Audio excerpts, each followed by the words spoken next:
ফেব্রুয়ারির ২৮ তারিখের মধ্যে প্রতিটা বাঁধের কাজ শেষ হওয়ার কথা। ফেসবুক স্ট্যাটাসে বললেন, হাওর বন্ধু জননেতা আফতাব উদ্দিন, সাবেক চেয়ারম্যান, তাহিরপুর উপজেলা পরিষদ। তিনি বলেন, বাঁধের কাজে গাফিলতির জন্য হাওর পাড়ের কৃষক আজ শঙ্কিত।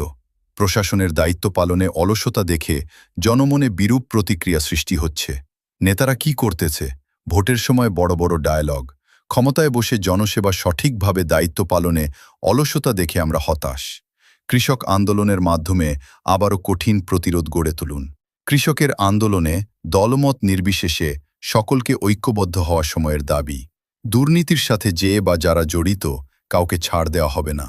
অন্যায়ের সাথে সাধারণ মানুষ আপোষহীন।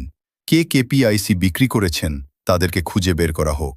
সাংবাদিক ভাইয়েরা আমার, সত্যের পথে থেকে আপনারা দায়িত্ব পালন করুন। অন্যায়ের বিরুদ্ধে প্রতিবাদী ভাই সকল, কৃষকের জন্য হাওরের দুর্নীতির বিরুদ্ধে সামাজিক যোগাযোগ মাধ্যমে প্রচার শুরু করি। প্রতিটা অন্যায়ের বিরুদ্ধে জনগণ কঠিনভাবে জবাব দিবে। জন্ম যখন নিয়েছি, মৃত্যু অবধারিত। আল্লাহু আকবার।